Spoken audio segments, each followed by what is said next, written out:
Fala pessoal, sejam muito bem-vindos ao 31º episódio do Rural Ventures. E o nono aqui na BMC News. Ó, estamos chegando quase no 10º, Kiran, tudo bem? Passa rápido, né? Passa bem rápido. E aí, Kiran, bem-vindo novamente, né? Hoje nós estamos aqui para entrevistar a Marjorie May, founder do Cian, né? Uma startup, pode-se dizer assim, né? Com vasta experiência, né, Maju, pela sua larga escala, mas é uma ferramenta de sensoriamento climático para gerar inteligência agronômica. Mas antes da gente entrevistar a Maju, entrar nos detalhes, a gente tem que comentar aqui que o Rural Ventures, aqui para quem está escutando a BMC News, é um podcast focado em agritechs, trazendo a informação que esses empreendedores levam para o campo, mostrando um pouco das novidades que a gente está trazendo para o mercado e também olhando para o final que a gente tenta ajudar o produtor, a empresa, a instituição que está lá na ponta fazendo o agro, né? E esse podcast ele é um oferecimento da Cargill, ajudando o mundo a prosperar. Maju, muito obrigado pela sua participação aqui no Rural Ventures. Obrigada, Rodrigo. A gente que agradece a oportunidade, né, de estar aqui. Obrigado você. E antes da gente entrar no detalhe do Cian, do que é esse monitoramento, de como que funciona, a gente gosta de perguntar quem é a Maju que chegou até aqui na Cian, né, no Cian. Como que foi essa trajetória, da onde surgiu a ideia, como que você foi se encaixando no mundo corporativo até falar assim, olha, gente, eu acho que dá para criar uma empresa disso aqui. Conta um pouquinho pra gente dessa história. Tá bom. Bom, eu sou administradora de empresas, né? Fiz Fundação Getúlio Vargas, depois fiz marketing na SPM. Trabalhava como publicitária, né? Mas era filha de um inventor, meu pai Takeshi Mai. Ele tinha uma fábrica de maquinário agrícola no passado que se chamava Hatsuta. Ele desenvolveu equipamentos para agricultura, motosserras, pulverizadores e tal. E ele, no final da vida dele, ele desenvolveu um processo e patenteou um processo de indução de chuvas. Legal. Com um avião e uma tecnologia limpa, semeando nuvens só com água potável. E aí ele foi procurar a Sabesp para testar essa tecnologia e desenvolver esse processo. A Sabesp achou interessante, né? Porque em São Paulo a gente tem até que muita água, mas a gente tem muito mais gente, então faria sentido. E ele começou a tocar essa pesquisa de induzir chuvas na época do apagão. A gente nasceu fazendo esses experimentos, vendo como essa chuva podia contribuir para o sistema Cantareira. Isso nos deu, aprendendo a medir com tudo quanto é tipo de sensor, a pesquisa climática que a gente estava tocando, né? E isso é uma experiência muito diferente de uma experiência de uma empresa de meteorologia, né? Sem que dúvida. Você tem os meteorologistas analisando os modelos, fazendo médias, fazendo ponderações. A gente aprendeu a mexer no clima furando nuvem com avião, derrubando chuva. Massa, né? E ninguém acreditava que a gente fazia chover, o pessoal achava que a gente era picareta, então a gente tinha que medir, matar cobra e mostrar, né? Sou da época que tinha que dançar pra fazer chuva, né? Então, o pessoal achava que a gente era concorrente do cobra coral, né? E a gente aprendeu, assim, isso nos deu muita proximidade com a variável climática, né? Aí, das chuvas que a gente fazia para abastecimento, a gente começou a atender agricultores no oeste da Bahia. Legal. E aí a gente começou a falar, cara, como que esse pessoal do agro, que tem que administrar umas áreas gigantes, né?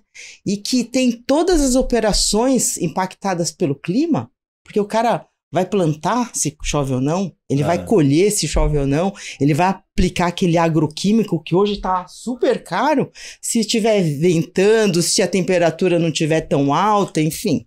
É a variável mais importante, né? Assim, e aí a gente começou a perceber que se a gente utilizasse todo o nosso checklist que nós fazíamos para disparar uma operação de voo, né, a gente tinha que fazer uma previsão de tempo boa. Sim. E ultra espacializada para aquele ponto que a gente estava, porque amanhã a gente tinha que acreditar que aquela umidade ia passar em cima e a gente ia mandar um avião lá, furar aquela nuvem, medir o tamanho dela e ver o vento. Então a gente falou, cara, se a gente começar a sistematizar toda essa proximidade que a gente tem com a variável, nós vamos entregar algum negócio de valor. E aí começamos a modelar isso. Inicialmente o Cian nasceu dentro da Mod Clima. A gente começou a sistematizar o nosso algoritmo de chuva observada, que era a modelagem hidrológica que a gente fazia para a Sabesp. E depois começamos a ampliar. Bom, agora que a gente sobe toda a área da usina, as fazendas, os talhões e vê como que está chovendo, vamos fazer a previsão de tempo ultra espacializada, vamos fazer previsão de geada, vamos ver onde está pegando fogo, vamos mandar a rota para o brigadista chegar mais rápido para combater aquele incêndio, vamos ver raio, né? E agora, e aí foi. Aí a gente começou a desdobrar uma série de produtos que ano e foi módulos. Isso que vocês estavam fazendo? A gente começou a fazer essa pivotada, né, de pensar no Cian em 2018, 2017 começamos a construir, né? Aí, em 2018, a gente montou o Cian, desmembramos da Mod... parimos, né? Fomos paridos. Seu pai saiu do negócio ou ele tá ativo? Não, meu pai já faleceu, né? Ele já faleceu, já faz uns 8 anos, né? Tá. Então a gente... E aí ficou Mod Clima fazendo chuvas, ela continua até hoje, e o Cian virou uma plataforma de monitoramento climático. Que legal. Eu fico pensando, se você tá falando que eu fico pensando quando que o pai dela imaginou que furar uma nuvem daria para chover naquela época, né? Então, assim, é inacreditável como que o ser humano consegue se adaptar e fazer as coisas que eles querem, né? Parabéns pro seu pai, porque, olha, para pensar nisso tem que... Meu pai era um inventor nato, né? Assim, eu lembro quando eu era... Você lembra aqueles patinetes motorizados, walking machine? Ele que inventou. E naquela época, sei lá, uns 40 e tralalá anos atrás, eu lembro que ele falava assim para mim, filha, eu vejo pessoas se locomovendo em centros urbanos, assim, porque não vai mais ter espaço. E vão andar de patinete motorizado. Eu falei, mas pai, você acha que o cara de terno vai andar de patinete? Cara. Ele falou, filha, vai.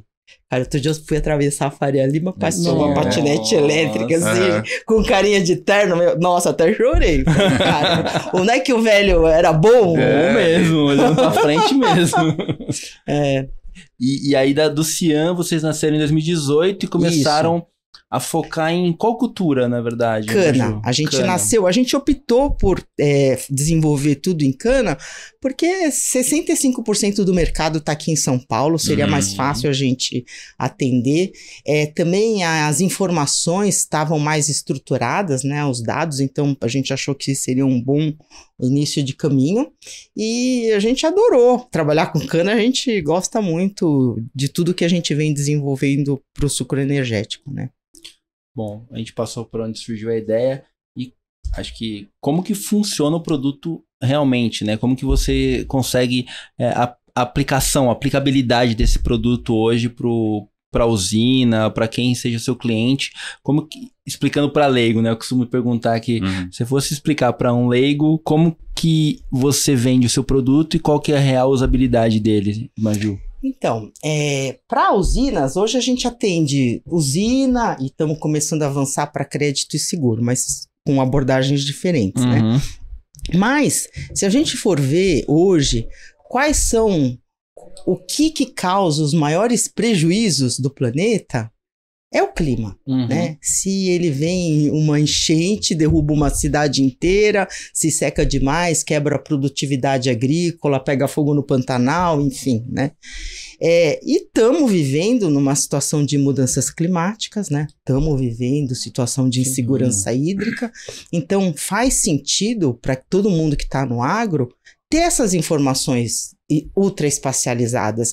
E não só a informação, mas ter elas de uma forma que você possa fazer uso delas, né? Então, trazer inteligência climática para dentro da tua operação agrícola faz muito sentido, né? Então, o Cian basicamente faz isso, né? Então, no caso de uma usina, a gente sobe as áreas da usina, as fazendas, os talhões, nosso algoritmo começa a rodar várias informações sobre aqueles shapes. Começa a mostrar como que está chovendo em cada fazenda, começa a fazer a previsão de chuva para aquela fazenda, para 9 dias, para 15 dias, previsão de geada, previsão de granizo. A gente começa a monitorar se tá secando, se vai pegar fogo, dá os alertas de incêndio, manda a rota para o brigadista chegar mais cedo, manda o aplicativo para ele documentar que ele está fazendo aquele combate de uma forma eficiente, para ele poder mostrar para vizinho, para Ministério Público, né? E estamos vendo por imagens de satélite se aquelas áreas estão crescendo de uma forma saudável ou não tão saudável, né? E estamos integrando todas essas informações com os dados da cultura, com as operações que eles estão tocando, né? Então, nosso esforço é conseguir trazer inteligência climática para dentro da operação agrícola. Né? E imagina que eles, antes de você chegar, eles já tinham alguma forma de monitorar esse risco climático, né? Você está substituindo alguma coisa ou você está melhorando o que ele já tinha e deixando mais eficiente ou mais automático? Eu acho que assim, o que as usinas tinham, algumas estações meteorológicas, né? Contratavam um site de previsão de tempo, ou entrava na internet para ver gratuito, ou pega a imagem de satélite que a empresa XYZ manda, né, tal. Isso vinha tudo muito fragmentado, né? Tá. E o bacana do Cian é que a gente consegue integrar tudo isso e contar uma história. Contar uma história. Então a gente tá mostrando por que aquele talhão tá sendo penalizado, né? A gente consegue mostrar a evolução daquilo, criar um timeline, gerar ferramentas para ajudar ele a aplicar, por exemplo, um agroquímico numa condição climática adequada, que o vento esteja bom para não derivar para o vizinho, que a temperatura não vai estourar para ele não perder o produto. Então a gente vem trabalhando assim de uma forma bem, bem profunda, mas também ao mesmo tempo bem fácil para o nosso cliente poder usar a ferramenta de uma forma satisfatória. Tá. Se eu pudesse te fazer uma pergunta assim, qual que é o grande problema que vocês resolvem hoje para a usina, que eles tinham essa necessidade e você fala assim, cara, que é um pouco do que a questão que o Kira levantou, mas assim, bem pragmático. Qual é o grande problema que vocês resolvem hoje para ele, que antes eles não tinham facilidade e que você acha que é o grande game change do negócio?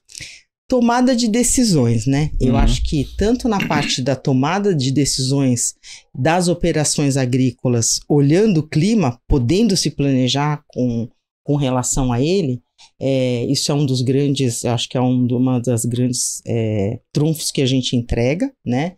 E a parte de também subsídios para eles fazerem análises agronômicas relevantes, né? Porque, por exemplo, o clima, ele impacta 50% da produtividade agrícola. Sozinho, o clima, ele é muito mais que você escolher aquela variedade ótima para aquele ambiente de produção e você vê novas formas de manejo, novas sementes, novas mudas, né? Novos equipamentos, novos insumos. Tudo isso, claro que vai te ajudar muito a conseguir ter uma produtividade excelente.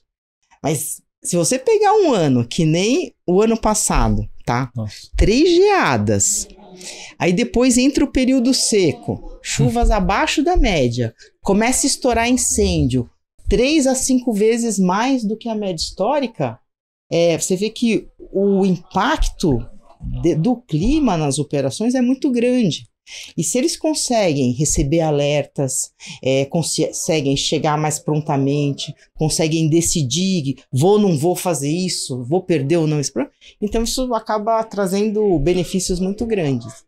E isso a gente tá falando de uma cultura ainda que é mais forte que a cana, né? Imagina quando você olha para culturas mais frágeis como a soja, ou até mesmo feijão, essas outras culturas que são mais frágeis assim em relação a climas, tem tem um prejuízo financeiro muito maior, né? Porque se você olhar pela quantidade de cana, a robustez da cana, ela é muito mais sólida do que outras culturas, né? Uhum. Realmente vocês conseguem fazer um suporte. E hoje vocês integram isso com... Como que funciona a integração desse sistema hoje com o que eles usam já atualmente? Como que funciona essa integração para que eles tenham essa tomada de decisão que você comentou? Sim. A gente tem um módulo que nós chamamos de CyanWorks, que ele pega toda a nossa base climática, ele busca as informações da cultura, né, de cadastro, data de plantio, colheita, variedades, ambiente de produção, e ele se conecta com o RP da usina. Então, com o CyanWorks, a gente cria uma view para puxar as informações que a gente precisa para rodar ele, e aí com o CyanWorks a gente de fato começa a trazer inteligência climática para dentro da operação agrícola. Então no CyanWorks o cara consegue fazer um filtro, por exemplo, deixa eu ver tudo que eu colhi há 2 meses atrás. Aí ele seleciona lá, sobe, porque as usinas são gigantes, né? Sem dúvida. Então você vê 30 mil talhões juntos, você fica meio perdido. Ele separa, eu quero só as áreas que agora, então, teoricamente, elas estão com 2 meses. Quando você olha essas áreas e tira todo o resto, você consegue dar um foco para aquilo e ver, por exemplo, presença de daninha, num estágio muito inicial.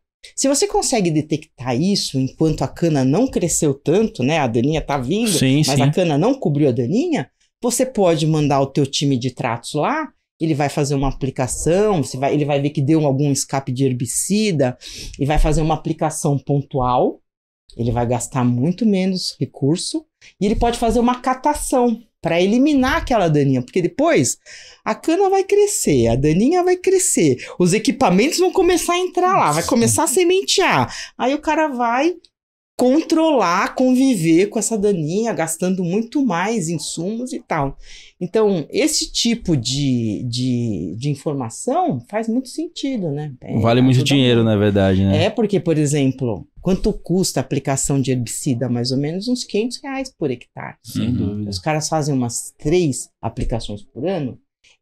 Quanto uma média de uma usina tem o quê? 30 mil hectares, 50 mil hectares, você tem, continha de 8 dígitos para mais, né? Continha grande. Fora o impacto de usar os insumos na hora errada, né? Você está não só gastando, jogando dinheiro fora, mas você está estragando, né, aquela solo e tudo isso. A gente sabe que, por exemplo, vento é um negócio que afeta 30% da aplicação. Sim. Então, às vezes, o pessoal está aplicando aquele produto que está valendo ouro hoje, ele está ventando pro vizinho, está matando as abelhas, está dando, né? Pode dar um problema. Então, conseguir controlar isso. E, assim, o bacana é que não é controlar na pista, na hora que vai aplicar. É planejar, porque a gente modela isso. Falou, daqui 3 dias, desse horário até esse horário, não esquece, você vai perder produto, tá? Então, se ele vê que tem 3 dias que tá difícil, ele pode planejar e falar, gente, vamos mandar esse equipamento para manutenção, depois volta, a gente continua? Ou vamos botar o time para fazer uma outra coisa, depois a gente volta e continua? Então, assim... Otimiza processos, Otimiza, bastante. Pô, legal. Mas também tem a questão de, às vezes ele tem que aplicar na hora que precisa aplicar, senão ele vai perder, mas vai ter que gastar, se fica 3 dias esperando, aquela praga vai tomar conta. Ele tem uma logística também, tem coisa que... Mas, se nem nesse sempre. Mundo ele der um ou dois savings desse por mês lá para a usina, quanto que ele não está salvando? Né? Sim, nossa. Não vai ser... E uma usina também não consegue. Se eles ficarem, para aqui, continua ali, os caras vão ficar loucos, porque a logística é violenta, né? Sim. A gente sabe que não dá, mas durante o ano... Tem que usar a inteligência, né? Quantos savings você consegue estar dando para economizar. Mas só de você já ter esse dash de tomada de decisão, assim, de falar assim, cara, o que eu posso fazer, o que eu não posso fazer, já facilita demais. Informado, né? Facilita demais. Mas você comentou o negócio do CyanWorks. Vocês têm quantos tipos de serviço, módulos? Você tem alguns módulos específicos ou não? A gente analisa a chuva observada, a gente faz previsão de tempo, faz balanço hídrico, fogo, NDVI, faz a integração e a gente faz uma série de análises consultivas para os nossos clientes, né? Então a gente sempre funciona quase como uma consultoria também, né? Quando eles precisam de um apoio para, principalmente fogo, por exemplo, né? Porque o pessoal vem desesperado, pelo amor de Deus, eu tenho certeza que aquele fogo não começou na minha fazenda e pulou pro vizinho e pulou para a área de APP. A gente monta relatórios muito interessantes para ajudar o pessoal, né? Nessa parte. Tudo quanto é tipo de correlação que envolve a questão climática, a gente gosta de fazer, né? Qual deles seria o gancho, né, para você conseguir um novo cliente? O que atrai mais a atenção dele? Depende do cliente, cada cliente tem uma dor, né? Tem cliente que gosta muito de ver as questões, as informações pluviométricas, tem cliente que sofre muito com fogo, dependendo da região que ele tá, dependendo, né, se tem muita ocorrência de fogo criminoso. Tem cliente que tem muito problema com daninhas e tal. Então, assim, depende, né? Tem perfil de tamanho de cliente? Você vai focando num determinado cliente? Não, a gente, assim, nós trabalhamos, acho que 95% dos nossos clientes são usinas de cana-de-açúcar, tá?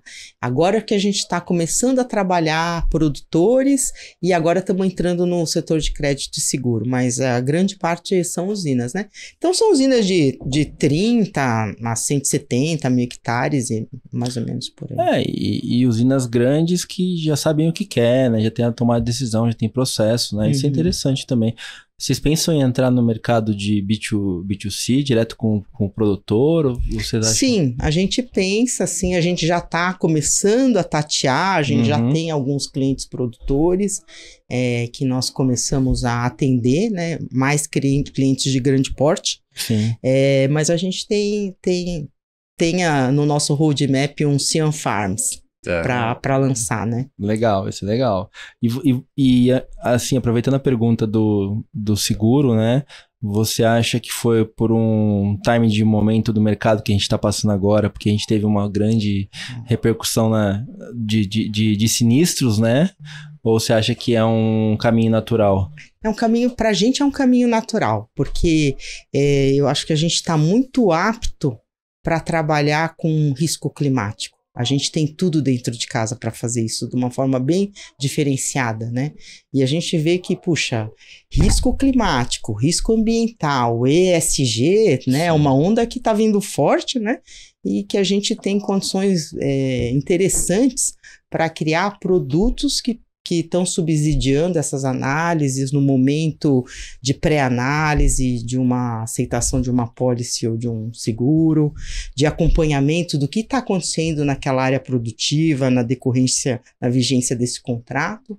E se der um ruim lá, a gente tem especialista para investigar e falar, não, isso é aquilo, aqui tem que pagar mesmo, aqui você não merece levantar. Então agora, a gente está... Para entrar em outra cultura, você teria que fazer muita mudança no seu produto ou imagina que muitas coisas são parecidas, né? A gente monitora, sim, o clima é clima, né? Clima, exatamente. Mas assim, a gente gosta muito de... Eu acho que a gente cresceu no Cian porque a gente foi muito a fundo no que a gente está fazendo.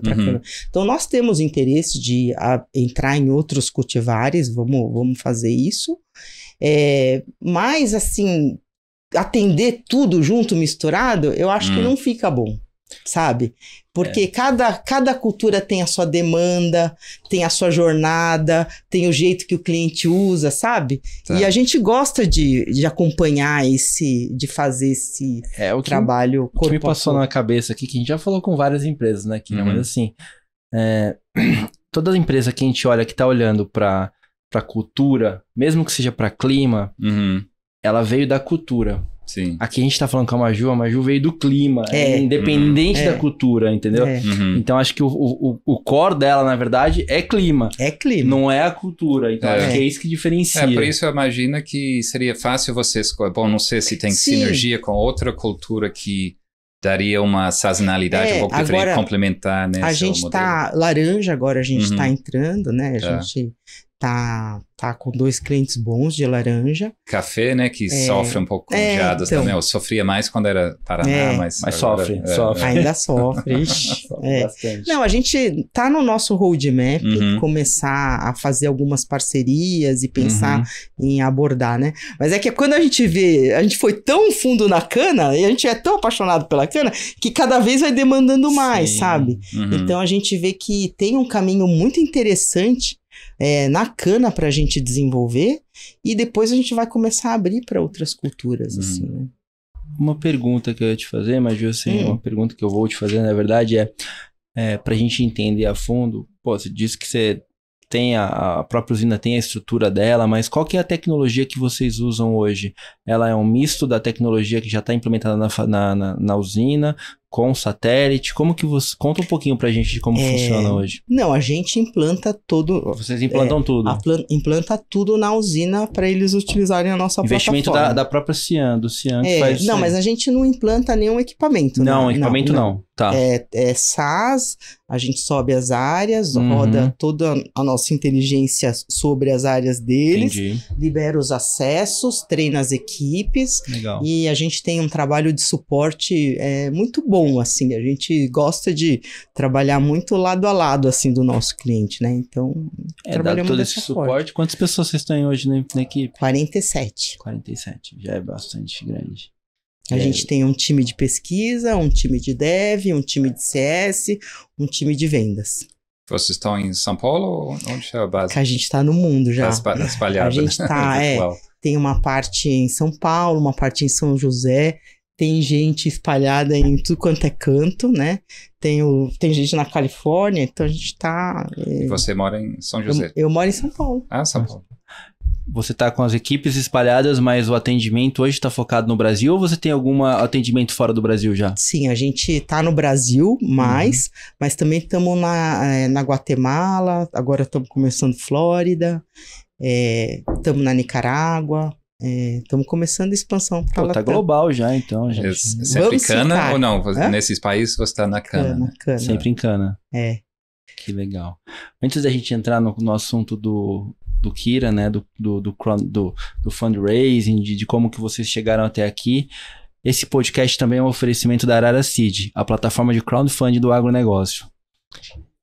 Bom, a gente vai tocar um pouquinho sobre a parte que é um grande risco, né, para qualquer startup, é sempre acaba o dinheiro, né, e acaba morrendo, então acho que a maioria dos startups falham por isso. Como que vocês estão estruturado, né? Vocês já fizeram uma captação? Como que está o cap table de vocês, a diluição, os planos, né?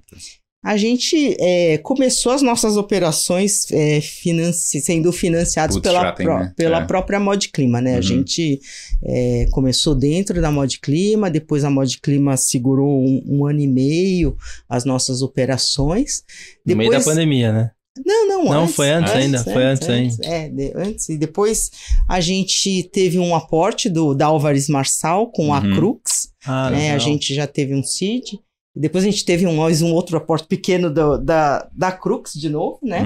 E a gente, 2018, nós estávamos com 10 clientes, 316 mil hectares, mais ou menos, né? E hoje a gente já está com 60 clientes e uns 3 milhões e pouquinhos hectares. Nossa meta é bater 3 milhões e 700, 600 mil hectares esse ano, né? Tem que correr um pouco mais... em 10, né? Quase. Então, e tá indo bem, assim, a gente vem crescendo de uma forma estruturada, né? A gente vem conseguindo subir o número de clientes e também melhorar o volume de módulos que a gente disponibiliza para os nossos clientes, né? Hoje a gente já está no nosso break-even, né? Seu modelo de vendas, você trabalha com parceria, qual é o seu canal mais que dá mais certo de chegar no cliente? É através de parcerias com ERP ou você vai direto? A gente vai direto. Tá. A gente é SaaS, Uhum. Nós que atendemos os clientes. Tá. Agora, o que a gente tem de parcerias é assim, com Orbia, com Syngenta, né? Tá. FMC, a gente tem algumas parcerias de programas de loyalty. Tá. Né? Mas a gente faz a venda Sim. e aí o cliente fala, eu tenho ponto. Tem ponto de quem? De XYZ. Aí a gente vai lá e resgata o ponto quando o cliente quiser. Mas a gente que toca as nossas vendas. Imagina que tem, talvez, parceiro tipo segurador, né? Se ele empurra seu serviço para os clientes dele, né? Para fazer um seguro mais para eles, é bom também ter esse gerenciamento de risco, né? E você tem um canal para os clientes dele que ele está segurando. Então, ou talvez quem está oferecendo crédito, ou talvez quem tem sistemas de ERP dentro da empresa já, então ele quer acrescentar um módulo, né, de clima. Isso seria fantástico, né? É uma coisa que a gente pensa em fazer, sim, com alguns parceiros, mas a gente ainda não está fazendo. Ainda não. Então mas faria muito sentido, porque, por exemplo, a gente vê... Tipo, uma seguradora vende um seguro e sobe a área dela para monitorar e libera um acesso. Sim. Então, se der fogo... o assegurado vai receber alerta de incêndio. Se der raio, a seguradora também já está vendo aquilo que está acontecendo e eles conseguem ver com transparência. Faz muito sentido isso. Que hoje tudo é visibilidade, porque antes, para financiar o produtor, para dar seguro, era sempre um incógnito, né? Um caixa preta. Você nunca sabe o que vai... Você tem que esperar para ver. Aí, por consequência, era muito caro. Eles cobravam margem para cobrir qualquer risco. Mas hoje, com tecnologia, a gente tem mais visibilidade em tempo real. Então, esse diminuir o risco e também o custo. A facilitar tudo, né? Que hoje, acho que para você expandir, você vai ter que começar, para você pegar essas parcerias, você vai ter que começar a atender realmente os agricultores numa área muito maior e muito menor de abrangência, né? Tipo, você vai ter que aumentar a equipe, vai ter que aumentar o número de trabalho, porque as áreas vão ser menores e maior quantidade de clientes, né? Ou ter grandes parceiros. Né? Exatamente, é isso. Mas dá para fazer uma coisa, algum produto que seja remoto, né? Que não precisa mandar alguém lá para conversar com o produtor. A gente já faz isso. Então, esse para mim é um modelo mais escalável, né? A gente sempre busca, em vez de aumentar o número de funcionários para ir lá conversar, ter um produto padrão que é mais barato e quem quiser pode assinar aquilo, né? E hoje, como que é a concorrência? Vocês têm muitos players que fazem a mesma coisa que vocês fazem, no mesmo ramo? Como que funciona hoje? A gente tem vários concorrentes, tá? Mas assim, a gente tem concorrente que concorre no nosso módulo do fogo, com câmera, com satélite. A gente tem concorrente que faz previsão de tempo. A gente tem concorrente que tem estação meteorológica, né? Não é completo, assim, mas a gente não tem nenhum concorrente que faz, assim, seja pau a pau com a gente, né? A gente faz... nosso foco é ter tudo de clima junto e misturado e que a gente possa contar essa história muito bem contada de como que essas variáveis estão impactando aquela área, né? E aí, tanto ajudar os nossos clientes na tomada de decisão das operações agrícolas deles, como ajudar os nossos clientes nas análises de risco que esse clima, que essa parte remota está trazendo, né? Então, acho que a nossa praia é meio essa. Como a gente falou, né? A praia é no clima mesmo, clima. né? No clima. Agora, uma curiosidade mesmo. Da onde veio o nome da startup? O nome da empresa? Cian? Então, porque a gente é meio fissurado em água, né? A gente vem, fazedor de chuva. E a própria água, a gente sempre foi atrás do rastro da água, até meio que um propósito, né? Então, a gente pensou que Cian é uma cor pura, né? Então, a água também é pura. O céu também é azul Cian. Então, a gente achou que tinha tudo a ver. Muito legal, muito legal. E qual que é o grande propósito da Maju no mercado ou dentro da startup? Então, a gente vê que, nós estamos vivendo numa situação de mudanças climáticas, né? Isso é uma grande dor. A gente fica muito vulnerável perante essas questões.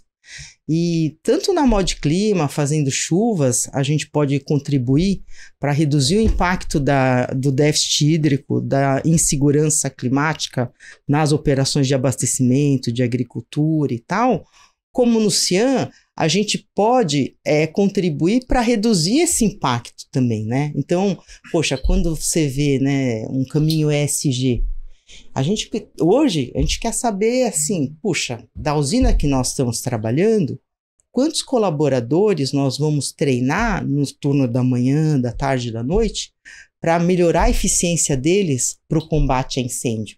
Para eles poderem chegar mais rápido para fazer esse combate, e chegando mais rápido, eles vão contribuir para reduzir a emissão de carbono para a atmosfera. Mas não é só ele chegar mais rápido. Como ele chega mais rápido e com mais segurança, porque ele não vai dar de cara com o vento que vai pegar e jogar aquele fogo para cima do pipadeiro, né? Então, assim, a gente vê que gerar esses indicadores de, puxa, a gente está contribuindo para reduzir impacto ambiental, impacto social, né? Faz muito sentido, né? E, poxa, tá pegando fogo, eu tô vendo que aquela área de floresta tá toda queimando, né? Eu consigo contar essa história, olha, tá queimando porque tá tantos dias sem chover. E pegou fogo ali, e o vento jogou para lá e queimou a área nativa, né? Queimou a floresta, queimou o vizinho, queimou para cá e tal, e deu tantos 1000 hectares, né? Então, assim, eu acho que a gente pode trabalhar com todos esses elementos, pode gerar indicadores ESG interessantes e acho que esse é o nosso propósito, né? E ser um bom negócio, né? O Mod Clima ainda funciona? Ainda está fazendo chuva? Imagino que tem bastante sinergias, então vocês... Total. E na Mod Clima, hoje, né? A Mod Clima, a gente nasceu fazedor de chuva. E ser fazedor de chuva não é fácil, porque a vida é vale e montanha, né? Sim. No fundo, a gente ganha dinheiro quando tá seco na Mod Clima. Né? Quando está desabastecido. Mas hoje a gente está vendo essa questão do ESG, a gente não quer mais ser vendedor de chuva. A gente quer transformar essa chuva em indicadores para chegar para grandes empresas de bebida. Por que a gente não adota uma bacia hidrográfica para fazer chuva nessa bacia, para você levar para o teu relatório de sustentabilidade quantos milhões de metros cúbicos você devolveu para lá? Né? Isso é disruptivo, porque tem que ir lá no GRI e criar uma categoria assim, né? Mas a gente gosta de ficar fazendo essas coisas diferentes. Ainda não está pronto, mas a gente está se preparando para fazer isso. Para que a chuva seja um produto de prateleira e que um dia a gente possa ir num banco e falar, quer fazer chuva? Já que o regime de chuvas está diminuindo. A água é um recurso muito valioso. Quer fazer chuva? Fazer água é a coisa mais valiosa que existe. Não é Chicago que tem um mercado futuro de clima? Tinha, mas não deu certo, mas é o timing. A gente tem um startup lá da Argentina que eles têm uma plataforma dele para gerenciar sistemas de irrigação. E eles sofrerem no começo porque o produtor nunca tinha dinheiro para investir naquilo, vi que era legal, mas não tinha dinheiro. Aí eles inverterem o modelo deles. Hoje eles oferecem aquela plataforma para o produtor para usar, para economizar água e energia, e eles vendem o water offset, o crédito de água, para empresas que querem compensar, tipo legal. Google ou Microsoft, que gastam muito dinheiro com e água, né, com os servidores deles, né, o cloud. Então, eles estão compensando isso porque eles conseguem ver a economia de água em tempo real daquela produtor. Cada produtor que usa é muito visível, né, o ganho, né, que ele está fazendo. Então, esse é o modelo que é a mesma tecnologia, a mesma função, só que quem está pagando a conta é outra que talvez tem dinheiro. Um crédito de carbono, um crédito de água, crédito né? de água, e que faria é muito muito mais fácil sentido. medir. E a gente... Carbono não é fácil medir, né? Exatamente. E a gente já tem toda a metodologia, né? A gente já mede, por exemplo, crise hídrica de 2015, 2016, aqui na Sabesp, a gente foi contratado. A gente gerou 82,5 milhões de metros cúbicos para dentro do sistema Cantareira. Isso Agora eu não lembro dos números, mas assim, o impacto social, naquela época, o Abastece Cantareira, quantas pessoas, né? naquela época, Cantareira estava abastecendo 14 milhões de pessoas. Nossa. Agora reduziu, que eles agora acho que tá desviaram, uns né? 7 milhões. Mas olha Mesmo o impacto assim, social disso, né? E normalmente um projeto de chuvas, ele cobre uma área gigante. Então, quantos municípios ele está? Quantas atividades que dependem economicamente da água ele está contribuindo? Então, a gente quer lá trabalhar, avançar tem a nesse questão sentido. no Brasil de energia, né? Tudo hidroelétrica, né? Também quando não chove, a gente sofre também por falta de energia, né? O Brasil é tudo via água, né? Uhum. Mas é legal que também no CIAN ela tem um propósito de melhorar não só a qualidade de fatores técnicos da indústria, da usina, né? Mas também essa preocupação com o que vai queimar, como que essa pessoa vai chegar lá, né? Então, assim, a gente tem que pensar também que esses brigadistas que chegam lá, chegam em momentos de puro estresse e é complexo, né? Então, acho que a gente tem que pensar em todos os fatores mesmo. Mas muito legal o projeto, o empreendedorismo do lado de vocês ali, de como vocês batalharam. Acho que, e eu acho que o grande ponto que pega pra mim, assim, Kiran, de tudo que a gente conversou, com todas as startups que a gente conversou já, realmente vocês são uma empresa de clima e não de cultura. Isso bateu pra mim muito forte, porque realmente vocês olham pro problema que é o clima, que é como que vai ser colocado esse produto lá, né? Uhum. Isso é muito legal. Mas, Ju, a gente tá chegando mais ou menos ao final aqui. Antes de a gente se despedir, a gente costuma fazer umas perguntas aqui para entender um pouquinho mais quem é a Maju, como que você lida no dia a dia. E aí eu gostaria de saber que livro que você está lendo agora, ou se você lê um livro que você acha interessante compartilhar com a gente. Eu comecei a ler Vendas Disruptivas. Porque, né, startup sempre tem que estar nisso, né? A gente tem que sempre estar aprimorando. Vender água é disruptivo. Sou vendedora de chuva. Então, vender chuva. Então, mas comecei a ler esse livro. É interessante. É legal. Uhum. Bom, quem te influenciou é fácil, né? Seu pai, com certeza. Ah, né? sim. Sem dúvida, né? Mas Ju, muito legal. Eu agradeço muito a sua participação. Parabéns pelo empreendedorismo, por tudo que você está fazendo, parabéns pela história do seu pai, que foi, visionário, né? Olhando pra frente mesmo. Uma história bacana, né? Muito bacana. E assim, a gente que da Rural Ventures tem que agradecer a sua participação. A gente que agradece a oportunidade de vir aqui, conversar com vocês, expor o que a gente está fazendo, divulgar. Muito obrigada. E o site para que as pessoas possam acessar é cian... cian-agro.com. Legal, muito bom. Pessoal, muito obrigado por participar do episódio do Rural Ventures. Gostaria de agradecer a todos os nossos ouvintes e amigos. Aproveite esse momento para que nos siga no Instagram, @ruralventures_br, e também fique ligado no YouTube, @bmc.news. Toda quinta-feira, 7h45 da manhã, né, Ale? Fala aí. Toda quinta-feira, 7h45 da manhã na BMC News, está passando lá o Rural Ventures. Muito obrigado, Maju. Muito obrigada. Até a próxima. Valeu, Kiran. Obrigada, Rodrigo.